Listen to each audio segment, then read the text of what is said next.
इधर कर्नाटक में बीजेपी को मिली हार, उधर शाह ने ले लिया राजस्थान में बदला। बीजेपी ने बनाए 3 सॉलिड प्लान, कांग्रेस का काम तमाम। अमित शाह ने खा ली बहुत बड़ी कसम, योगी भी हो गए तैयार। 24 घंटे चली मीटिंग, पीएम मोदी ने अभी से कर दिया विपक्ष का काम तमाम। आनंद फानन में केजरीवाल से मिलने पहुंचे नीतीश कुमार। बिहार के योगी ने उड़ाई नीतीश की नींद, सिर पर हाथ रखकर नीतीश कह रहे हैं हाय राम।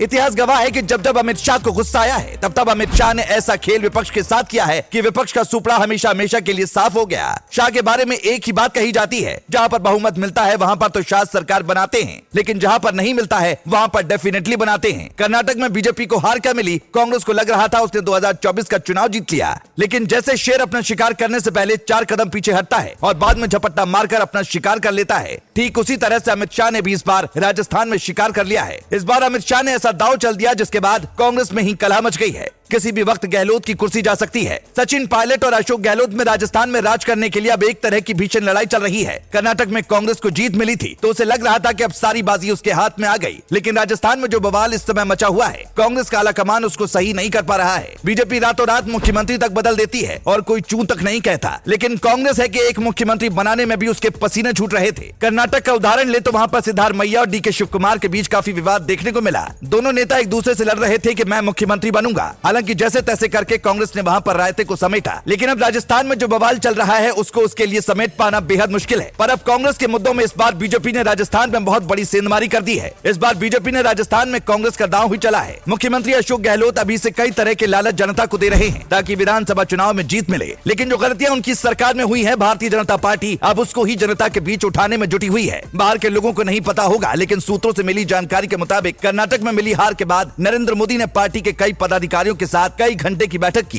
जिसके बाद राजस्थान को लेकर कई सारे निर्देश दिए गए। राजस्थान में जीत दर्ज करने के लिए बीजेपी ने 3 सॉलिड प्लान तैयार किए हैं, जिसके बारे में जानने के बाद कांग्रेस के भी होश उड़ गए हैं। दरअसल कांग्रेस की सरकार ने कई वादे राजस्थान में किए थे, लेकिन आरोप है कि उनमें ज्यादातर वादे पूरे नहीं हो सके। इसीलिए बीजेपी ने अब जबरदस्त दांव चलते हुए ऐलान किया है कि राजस्थान में बीजेपी का घोषणा पत्र हर एक जिले के मुद्दे के साथ जारी किया जाएगा, यानी जिस जिले में जो समस्या होगी बीजेपी उसे लेकर चुनाव में उतरेगी। कर्नाटक में बीजेपी को इसलिए भी हार का मुंह देखना पड़ा क्योंकि वहाँ पर भ्रष्टाचार का मुद्दा काफी ज्यादा तूल पकड़ रहा था। इसीलिए बीजेपी ने भी कांग्रेस के हथियार से उस पर वार करने का फैसला किया। बीजेपी राजस्थान में भ्रष्टाचार को मुद्दा बनाएगी। दरअसल वहां पर परीक्षा में पेपर लगातार लीक होने की खबरें सामने आती रही हैं। यही वजह है कि वहां बेरोजगारी लगातार बढ़ रही है और युवाओं में गुस्सा भी। बीजेपी अब इसी का फायदा उठाने की तैयारी में है। वो बेरोजगारी का मुद्दा राजस्थान में उठाएगी। बीजेपी का तीसरा सबसे बड़ा हथियार है कांग्रेस के उन नेताओं को अपनी तरफ करना जो मौजूदा समय में कांग्रेस से बगावत करने के लिए तैयार बैठे हैं। इसके अलावा बीजेपी का फोकस उन सीटों पर भी है जिस पर राजस्थान में पिछली बार कांग्रेस के नेताओं में बगावत की बातें सामने आई थी। हालांकि अब देखने वाली बात होगी कि विधानसभा चुनाव में बीजेपी के मुद्दे कितने काम आएंगे। आपको क्या लगता है इस बार राजस्थान में किसकी सरकार बनेगी? अपनी राय जरूर बताएं। Bureau report.